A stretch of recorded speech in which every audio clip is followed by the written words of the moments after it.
আসসালামু আলাইকুম সুপ্রিয় দর্শক, দূরের কাছে দেশে প্রবাসী যে যেখান থেকে দেখছেন সবাইকে জানাচ্ছি আন্তরিক প্রীতি ও শুভেচ্ছা। তো প্রিয় দর্শক, আশা করি সবাই ভালো আছেন এবং অনেক সুখে আছেন। তো আল্লাহর রহমতে আপনাদের দোয়ায় আমি অনেক ভালো আছি।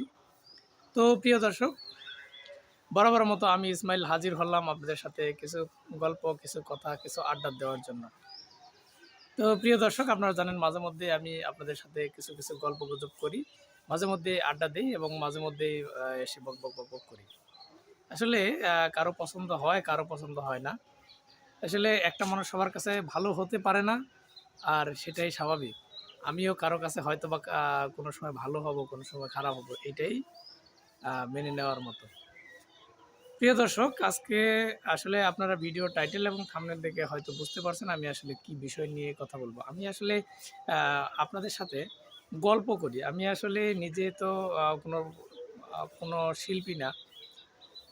জাস্ট আপনাদের সামনে হাজির হই মাঝে মধ্যে গল্প করার জন্য। তো যদি আসলে ১ম এই বলি যে ভুল ত্রুটি মানুষ মাত্রই হয়। যদি ভুল ত্রুটি করে থাকে তাহলে ক্ষমা সুন্দর দৃষ্টিতে দেখবেন। তো প্রিয় দর্শক, আপনারা টাইটেল এবং থাম্বনেইলে দেখছেন যে আমি আসলে আম আমাদের আ সবার আ প্রিয় যে শিল্পীকে নিয়ে কথা বলবো, সে শিল্পী হলো এনামুল। আসলে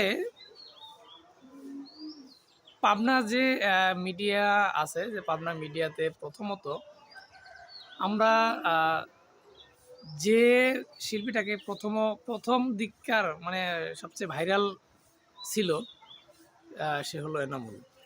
আমাদের পাবনা মিডিয়াতে একসময় এনামুল প্রচুর জনপ্রিয় ছিল। এখনও জনপ্রিয়তা আছে।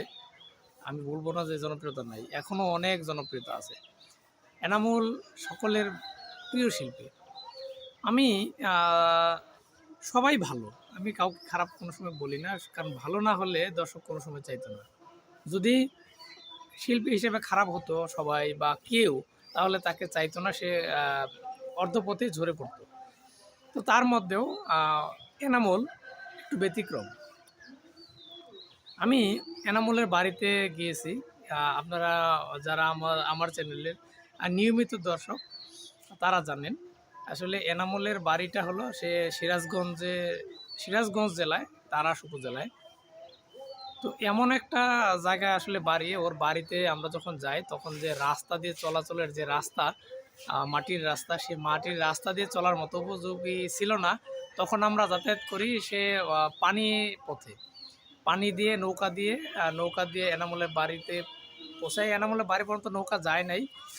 ওদের বাড়ি পাওয়ার আগে একটা বাজারের মতো আছে ছোট্ট, ওই বাজারের পাশে গিয়ে নৌকা থামি। এরপরেও অনেক রাস্তা হেঁটে হেঁটে ওদের বাড়িতে পৌঁছাই। যারা আমার চ্যানেলে ওই ভিডিওগুলো দেখছেন, হয়তোবা দেখছেন যে আমি আসলে যে যাওয়ার যে কষ্টটা, সেই কষ্টটা ভিডিও করে আপনাদেরকে দেখাইছিলাম। তো আসলে এটাই বলা মুখ্য বিষয় না।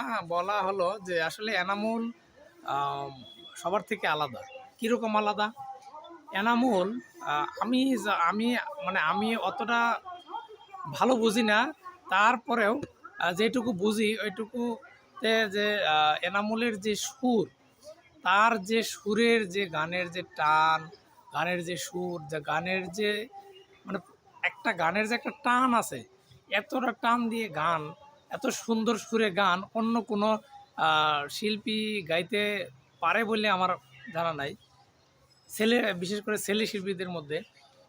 তো এনামুলের শুরু থেকেই আমি দেখছি যে এনামুল, আম আপনারা জানেন যে এনামুল এবং বন্যা ওরা স্বামী-স্ত্রী ছিল, একসাথে গান করত। তখন তাদের এই জুটিটা অনেক ভাইরাল ছিল, অনেক ভাইরাল ছিল। আসলে ওদেরকে শিডিউল দিয়ে পাওয়াই বড় মুশকিল ছিল। এইরকম অবস্থা ছিল। তো তার পরবর্তীতে এনামুলের সাথে বন্যার ছাড়াছাড়ি হয়ে যায়, সেটা আপনারা জানেন। পরবর্তীতে এনামুল এবং স্মৃতি নামে একটা মেয়েকে সে বিয়ে করে। বিয়ে করার পর স্মৃতির সাথে জুটি বেঁধে গান করে। তো এখন হয়তোবা আমরা অতটা আগের মতো দেখি না। এখন এনামুল এসএস প্রতিভার সাথে বেশিরভাগ সময় বেশি প্রোগ্রাম করে থাকে। এসএস প্রতিভার সাথে তার কোনো চুক্তি আছে কিনা আমি সেটা আসলে জানি না। তো আসলে এসএস প্রতিভার সাথে তার চুক্তি হতেও পারে, নাও হতে পারে, আমি আসলে জানি না। তবে এসএস প্রতিভায় তার কনটেন্টগুলো আমরা বেশি দেখতে পাই। বিশেষ করে মনিরের সাথে আ তার যৌথ কনটেন্টগুলো আমরা বেশি দেখতে পাই এবং সর্বশেষ দেখছি আমরা মনির এবং এনামুল লাইভে ছিল। হয়তোবা তাদের সাথে তার একটা কনট্যাক্ট আছে। এজন্য হয়তোবা বাইরে তেমন কোনো গান বা কনটেন্ট তৈরি করতেছে না। তো একজন গুণী শিল্পী যার অবদান আসলে পাবনা মিডিয়াতে অনস্বীকার্য। আম এই শিল্পী আসলে অনেকে আমাকে কমেন্ট করে জানিয়েছেন যে, "আসলে ভাই এনামুলকে নিয়ে কিছু বলেন।" আপনারা দেখছেন হয়তোবা কমেন্টগুলা। এনামুলের ভিডিও অনেকেই দেখেন। এনামুলকে অনেকেই ভালোবাসেন, আবার অনেকেই হয়তোবা ভালো নাও বাসতে পারেন। তো দর্শকদের অনুরোধে আমি আসলে কিছু কথা বললাম। তো ঐরকম একটা প্রত্যন্ত এলাকায় যাকে মানে গ্রাম বাংলার সবচাইতে প্রত্যন্ত এলাকা, ঐরকম একটা প্রত্যন্ত এলাকা থেকে এরকম একটা শিল্পী তৈরি হয়েছে। এটা আসলে আম তার নিজের মেধা এবং পরিশ্রম দ্বারাই হইতে পারছে। আ এখন অনেক জায়গায় অনেক মেধা আছে। আমরা যাদেরকে খুঁজে পাই না, হ্যাঁ? যারা প্রকাশ্যে আসে না। তো আমার মতে আসলে সেই মেধাগুলো সবার সামনে আসা উচিত। তো এনামুল আ সকল বাধা পেরিয়ে আ সকল কষ্ট দূর করে কষ্টকে পিছনে রেখে সে মিডিয়াতে কাজ করে। তো আমি আসলে এনামুল আগে একটা জুটির সাথে কাজ করত। এখন হয়তোবা ও ওই জুটির সাথে কাজ করে না এবং এখন নিজে ওদের বিচ্ছেদ হওয়ার পরে এখন স্মৃতির সাথে জুটি বেঁধে কাজ করে। সর্বশেষ আমি দেখছি যে ও একাই হয়তোবা এসএস প্রতিভার সাথে যুক্ত হয়ে কাজ করতেছে। তো আমি চাই যে এনামুলের সবসময় ভালো হোক। এ এনামুল সবসময় দর্শকের মনে আনন্দ দিয়ে যাক। এরকম করে আসলে এসএস প্রতিভাকে আসলে ধন্যবাদ না দিয়ে পারা যায় না। এমন একটা চ্যানেল সম্রাট ভাই আর সাগর ভাই ২ জন মিলে চালায়। আসলে পাবনার যে শিল্পীগুলো আছে, যে শিল্পীগুলোর কদর তারা করে, তাদের মাধ্যমে প্রথমত এই শিল্পীগুলো মিডিয়াতে আসে বেশিরভাগ। তো মিডিয়াতে যারা তাদের মাধ্যমে আসছে এবং তারা ভাইরাল হয়েছে। তো পরবর্তীতে অন্যান্য মিডিয়াতে তারা কাজ শুরু করছে। তো এই সকল শিল্পীর প্রতিভা বিকাশে আসলে এসএস প্রতিভা খুবই আ সুন্দর ভূমিকা পালন করছে। তো পরিশেষে বলব এনামুলের মেধা এবং শ্রম দিয়ে আম তার কণ্ঠের জাদু দিয়ে আমাদেরকে মুগ্ধ করে রাখবে। এটা আমরা সবসময় চাই। আ এবং বহুদূর পর্যন্ত এনামুল যাতে আরো যাইতে পারে। কারণ আম অনেক পথ সামনে পড়ে আছে। এখান থেকে আরো বড় কোনো পর্যায়ে সে যাক তার কণ্ঠ দ্বারা।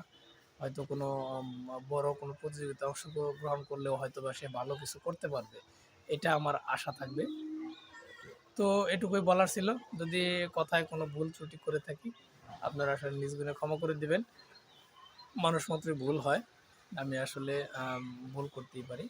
তো প্রিয় দর্শক বিদায় নেব এখন। বিদায় বললে বিদায় নয়। দেখা হবে নতুন কোনো ভিডিওতে। নতুন কোনো টপিক নিয়ে হয়তোবা আপনাদের সাথে কিছু গল্পগুজব করার জন্য আবারও হাজির হব। ততক্ষণ ভালো থাকবেন, সুস্থ থাকবেন, দোয়া রাখবেন আমার জন্য। আর যারা যদি আরেকটু ভালো লাগে তাহলে অবশ্যই আমাদের চ্যানেলটি সাবস্ক্রাইব করে দিয়ে বেল বাটনটি অল করে দিয়ে পাশে থাকার চেষ্টা করবেন। পাশে থাকলে কৃতজ্ঞ থাকবেন। তো দেখা হচ্ছে নতুন কোনো ভিডিওতে। ততক্ষণ ভালো থাকেন, সুস্থ থাকেন। আল্লাহ হাফেজ।